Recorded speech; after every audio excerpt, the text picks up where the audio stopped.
Olá, meu nome é Sheila Borges, sou orientada pela professora Luciana Almeida e faço parte do grupo de pesquisa de fotocatálise e materiais semicondutores. Vou apresentar o trabalho de título Otimização de processos fotocatalíticos para remediação de pesticidas organofosforados. Os pesticidas organofosforados são ésteres fosfóricos muito utilizados na agricultura e muitos resíduos desses agrotóxicos acabam sendo transportados até as fontes de recursos hídricos, contaminando os indivíduos que consomem essas águas. O fention é um inseticida organofosforado utilizado no combate a pragas e, ao contaminar o ser humano, ele age na inibição da enzima colinesterase, prejudicando o sistema nervoso. A fim de diminuir o impacto desse agrotóxico no meio ambiente, um dos processos mais utilizados atualmente é a fotocatálise heterogênea, que consiste no emprego de reações redox induzidas pela radiação na superfície de semicondutores minerais e apresenta rápida taxa de reação e baixo consumo de energia. Portanto, o objetivo desse trabalho é empregar a fotocatálise na degradação do fention sob radiação de luz visível, utilizando como semicondutores o óxido de zinco e o dióxido de estanho, que possuem energias de band gap bem parecidas, porém são sensíveis somente à luz ultravioleta, o que limita o seu uso. A incorporação desses óxidos em partículas de hematita, que é o óxido de ferro, é realizada como uma estratégia para melhorar o desempenho desses materiais, já que permite a transferência de carga fotoexcitada do óxido de ferro para os semicondutores, diminuindo os processos de recombinação de carga e ainda atua como um fotossensibilizador, permitindo a absorção de luz na região do visível.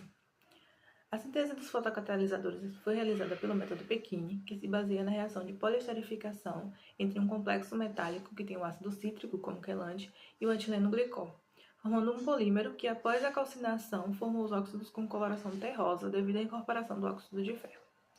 Para identificar suas fases cristalinas, os compostos sintetizados foram caracterizados por difratometria de raio-x e os difratogramas obtidos foram comparados com padrões da base de dados ICSD dos óxidos puros. E verifica-se que os picos do analito coincidiram com os picos dos padrões em ambos os casos, o que indica que houve a formação do produto desejado. Também pode-se estimar o tamanho médio de cristalitos em cerca de 5,5 nanômetros, tomando como referência o pico de difração mais intenso e de melhor resolução. Com as imagens de MEV, conclui-se que os compósitos apresentam morfologias parecidas, com alto grau de aglomeração e presença dos óxidos semicondutores aderidos à superfície do óxido de ferro.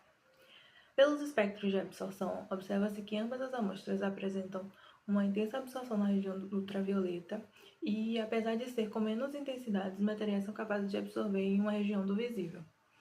As energias de band gap foram determinadas pelo método de interseção e os valores encontrados foram menores que os dos óxidos puros, cerca de 2 eletronvolts, e isso indica que a presença da hematita contribui para estreitar o band gap desses materiais, aumentando a absorção óptica dos mesmos na região do visível. Pelo método de adsorção, foram determinados os valores de pH dos quais ocorrem completa protonação e desprotonação na superfície dos materiais. E verificou-se também que os materiais apresentam uma região na qual o pH se mantém estável, com pouca variação, entre 6 e 8. Os testes fotocatalíticos foram realizados utilizando uma lâmpada de 500 volts de mercúrio xenônio, com filtro de infravermelho e filtro de corte de 400 nanômetros.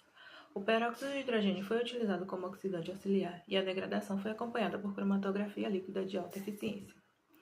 Antes dos testes fotocatalíticos, foram realizados testes de adsorção para a determinação do tempo necessário para que o pesticida seja dissolvido na superfície do semicondutor.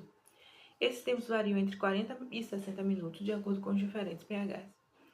O desempenho dos semicondutores na degradação do fention foi avaliado nos valores de pH determinados anteriormente e também na presença de peróxido de hidrogênio 100 mg por litro.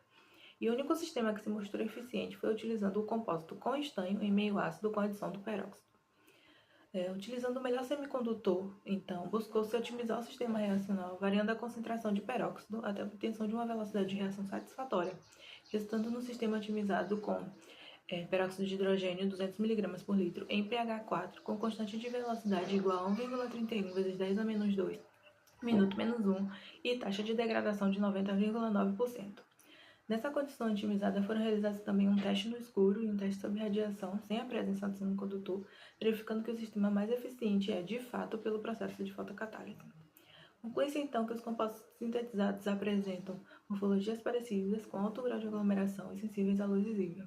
O sistema mais eficiente foi utilizando o compósito com estanho em pH 4 com adição de peróxido de hidrogênio 200 mg por litro.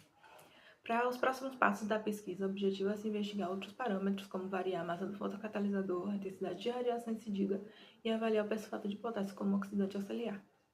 Meus agradecimentos à UFBA e ao Grupo de Pesquisa de Fotocatálise e Materiais Semicondutores, à professora Luciana Almeida pela orientação e ao CNPq pela bolsa concedida.